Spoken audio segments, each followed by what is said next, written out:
Although when you wear the face mask, sometimes it's like, you don't get the full cut of their jib. But Senate President Bill Galvano has been instrumental in helping us. Senator Bradley's been a terrific ally. Senator Stargell, is she here? Oh, good.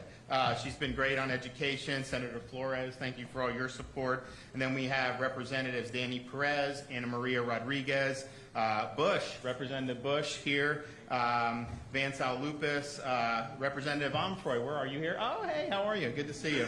Representative Oberdorf, Mary Lynn Magar, and Representative Anthony Rodriguez. And so they all were a part of this. When we were going into the legislative session and I was going around laying out my agenda, one of the pillars of what we wanted to accomplish was we wanted to take Florida from number 26 in the nation for average minimum teacher salary to the top 5. And to do that, that obviously required policy. It also required a lot of financial commitment. It was not something that a lot of people thought necessarily could get done.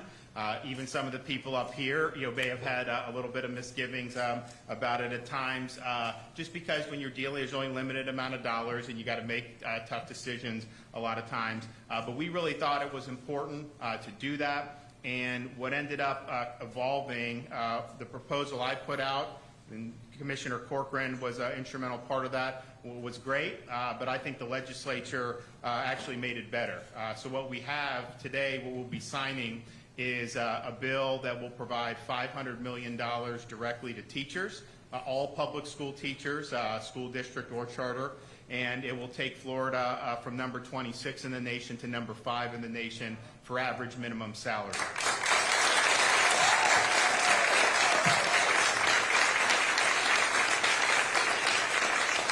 But also included in that, and our initial proposal was really just focusing on the minimum, is another $100 million for our more experienced teachers who are already making more than that average minimum. And so that's very exciting as well.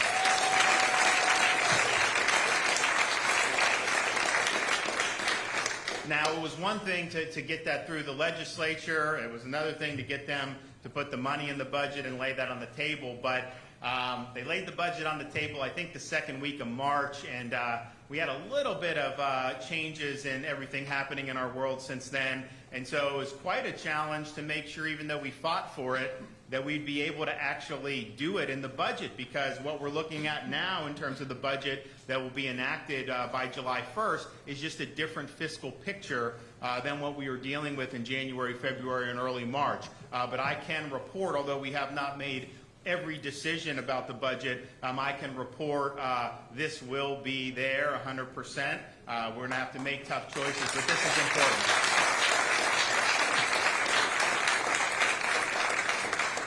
So I want to thank the legislature for stepping up. I want to thank all our teachers, and particularly, hopefully, by doing something like this, it's going to entice some more people who may be young and thinking about what they want to do to maybe go into teaching. And it's not that not everyone, you can't, obviously you're not going to get rich doing it, just like police officers don't get rich, just like other things. You do it because you have a servant's heart, but it sure makes it easier if you have a good minimum salary and are able to make ends meet. So we think it's important, one, just to reward the people that are working hard, but two, really to help continue to recruit good people to fill the ranks of our teachers for generations to come. And I also thank a lot of the teachers for being very innovative during the period of distance learning. It was not an easy transition. I think Florida did better than just about any other state, but it's not the same as having a teacher standing in front of kids in a classroom. And so you had to innovate to do things,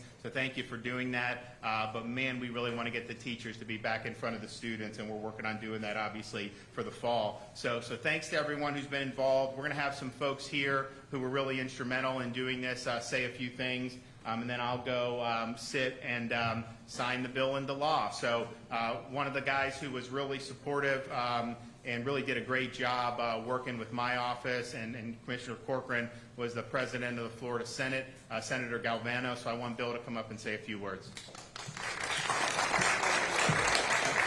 Thank you very much, Governor. And let me underscore and highlight that this truly was an initiative that came from our great governor, Governor Ron DeSantis. He made this a priority. He challenged us in the legislature. And like he said, you know, these are bold initiatives, many of them, but this in particular. And so it was a challenge, and we took it up and enjoyed working with you, Governor, and your team. Personally, I enjoyed working with the great Speaker of the House, Jose Oliva, in helping this come to fruition.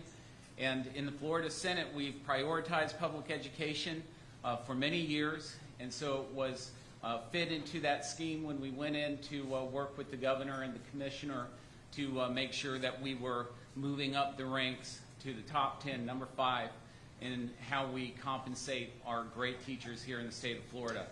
I want to thank Chairman Stargel, who chairs the Education Appropriations Committee in the Senate, for her leadership, Chairman Flores, who has been an absolute champion for public education all the way back to our House days, Chairman Diaz, Manny Diaz. He could not be here today. I guess we're in his district, actually, but he did want to send his warm regards to all of you and his excitement for this initiative coming into being.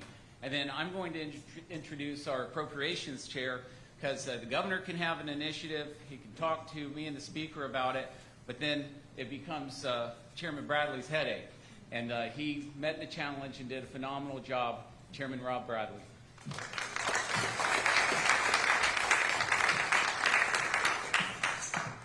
Thank you, Mr. President. Governor, thank you for your leadership. President Galvano, thank you for your leadership.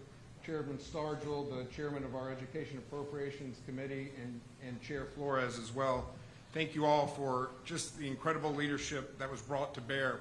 You know, I remember very distinctly in October, this was before COVID, which seems like a lifetime ago, in a gymnasium in Middleburg, Florida, in Clay County, in North Florida, and the governor came and he set forth a challenge. He said, this is going to be the year of the teacher. And he set forth a challenge to make Florida in the top 5 when it comes to a minimum teacher salary. And you know what? Promise made, promise kept.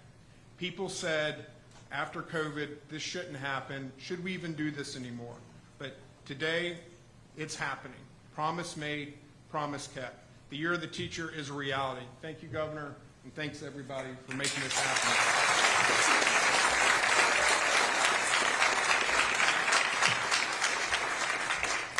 Now I'm going to introduce Commissioner Richard Corcoran, our fine Commissioner of Education. Thank you. I just want to echo what's already been said. First, thanks to the legislature. As the governor said, they were fantastic. Also, thanks to Fern, Julio, all of Academica and Matter for hosting us, and the great job you do educating children. Also want to let you know, Governor, that I had the opportunity to talk to Superintendent Carvalho. He wasn't able to make it up. He's doing a food drive down in South Miami. But he wanted to say, please tell him how greatly appreciative I am for the great work that you've done with this legislation and the impact it's going to have on students across the state. So just want you to know that. But hey, what we say all the time, we're the education state and we have the education governor. And you saw that with this piece of legislation. Not only does it move us to the top 5, it is the single largest teacher compensation package in the history of the state of Florida.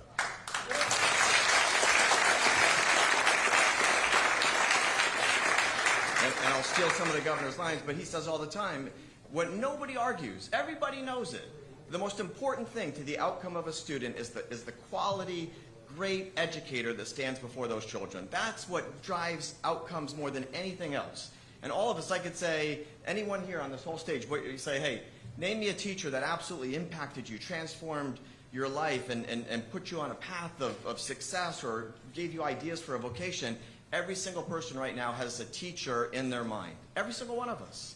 That's the impact of teachers. And to go out there and to reward teachers and to now, think about it, you graduate in Iowa, you graduate in Nebraska, and you can live in Florida and be in the top 5 in teacher compensation.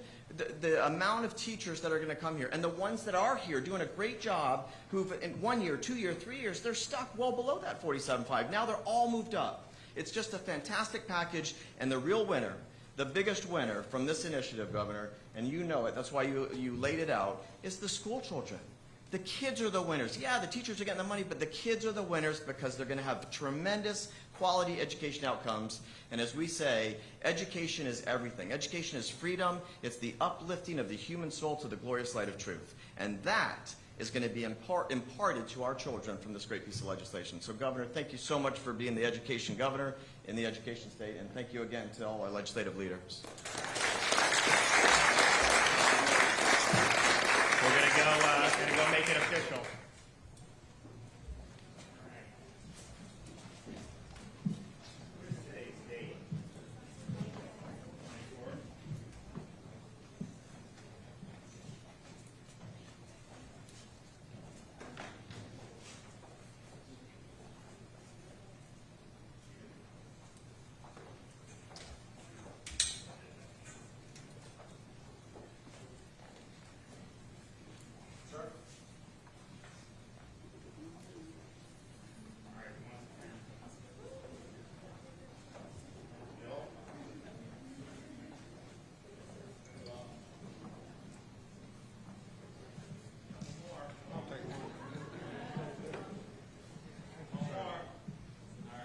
How was that? My interception.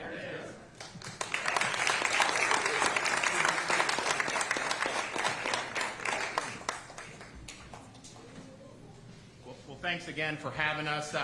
Also wanted to just provide an update and some reminders in terms of the fight against COVID-19. One of the things that we're reminding people of, and you're going to start seeing more of this in a public service announcement, is, and look, I understand people, people want to be out, they want to be social. We've obviously seen more of that as we've gone on, but there are certain little things that you can do, in addition to wearing the mask, practicing hygiene, social distancing. There's certain areas where this is just more transmissible. So, we're reminding people to avoid closed spaces with poor ventilation. If you know, in Florida, it's hot, but sunshine, heat, and humidity is your friend. When you're in an enclosed space, particularly if you don't have social distancing, if it's like a private party or something like that, and you're cramped in with bad ventilation, you're going to have more spread. Also, just crowded places generally when there's many people nearby, and then close contact settings. If you get right in someone's face and are having a conversation, you actually can transmit the virus. And of course, when all three of those are in one, a closed space with poor ventilation, crowded, and then close contact conversation and things of that nature, then that's definitely the number one type of event. We also want to continue to remind the folks who are in our more vulnerable categories, such as age 65 or above, folks that have serious underlying medical conditions. Make sure that you're and first of all, you've been very diligent throughout this whole time. Just keep being diligent about avoiding crowds, avoiding a lot of contact outside the home, particularly with some of the younger folks. I mean, what we're seeing in Florida is really rapid transmission in that 18 to 34 age group. And you're seeing a lot of cases come up. And granted, they weren't being tested at this level a couple months ago, but I also think they're testing positive at a higher and higher rate. So clearly, you have a lot of spread there. So folks who are in those vulnerable areas, in those categories, do your part. But then also, if you're in some of the maybe less risky demographics and those younger demographics, you need to do your part and make sure that you're not spreading it to people who are going to be more at risk for this. What we found, we did an interesting event yesterday at Orlando Health, and what they're seeing is a decline in the acuity of patients. In other words, they're preventing less severe. So in March and April, they had about 50% of their COVID patients on ventilators. Now they have like 2% of them on ventilators. It is skewed a little bit younger, and I think it's transmitting quicker right now than it did in March and April. So we're going to figure out whether if there's a relationship or what. But you do see a lot of spread, and so doing some of these simple things I think will make a really, really big difference. And obviously we have a lot that we want to do. Once the COVID stuff is able to subside. So please do your part. You'll see these public service announcements coming out very soon about avoiding the 3 C's. And with that, take a couple questions. Yes, ma'am. Governor, why is the state not releasing the number of COVID-19 patients every day? So at the Department of Health, so the question about the COVID patients, The Department of Health does the cumulative total, so anybody who's tested positive and has been hospitalized at any time, is put out in their results. One of the things that, and we saw this yesterday with the folks down in Orlando, since March 1st, when you opened up, May 1st, when they opened up elective procedures, we didn't have any elective procedures between probably mid-March and the beginning of May. When you do that, what hospitals have done is they've tested everybody that comes in for emergent procedures, elective procedures, and if those persons test positive, they actually show up in the health as COVID hospitalized. But they really weren't hospitalized for COVID. They were hospitalized with COVID. So there's a little bit of, it's a little bit different from now when you look at it compared to what we were looking at then. And they estimate about 20% of the folks are simply people that tested positive but are asymptomatic. Yes, ma'am.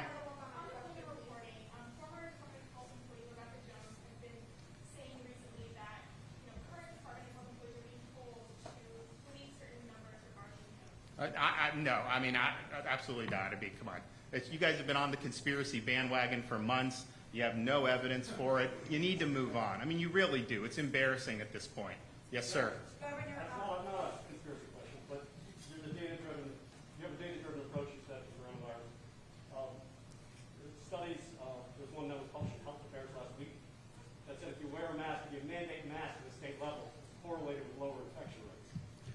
Well, we have a lot of masks. Mayor Jimenez did that very early. We've worked with the local folks. We've not prohibited that. At the same time, there's an enforcement that has to follow in that, and we have a lot of places in Florida where that would not be a good use of resources. So I think the approach where it's more tailored to the circumstances make more sense. But the data, according to the study, the data actually... Does the data show in like a rural county that that's better to do? No, it doesn't. Well, it shows it at a state level. And then Right, and the transmission is being driven in metro areas. You see that very clearly. You see that in Dade. You see that in Orange County. You see that in some of these other places. So they're doing that, and obviously they have to.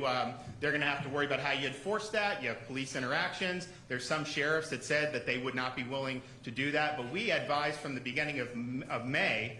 We advise, if you can't social distance, wear the mask, and if you're in face-to-face business. So that message has been very clear. It's been consistent. But ultimately, we've got to trust people to make good decisions. There's a 10-person limit in Miami-Dade County for gatherings right now. It's been that way the whole time. They're in phase 1. Have you seen any gatherings in the last 3 weeks that have been more than 10 people? Oh, okay, yeah. So, let's just be real. You have what you can put out, but then you also have a divergence between what the requirements are and what the compliance is. And I think what we've seen is, if you follow the guidelines, you follow those phase 1 guidelines here, if you follow the phase 2 guidelines in other parts of the state, everything works out fine. We haven't had any problems at a business with individuals, when they follow the guidelines. I think you've seen, that's just been wearing, and people naturally want to do things. And I'm not even, if I was 25, I'd be probably with them. That's just realistic. I can sit here and try to act like I wouldn't, but I remember what it was like then. And so it's not a question of, you this, but there's just a natural human, I think, a belief in wanting to do things like that. So, okay, well, thanks everybody. This is a really big day for teacher compensation, and we look forward to getting to the future.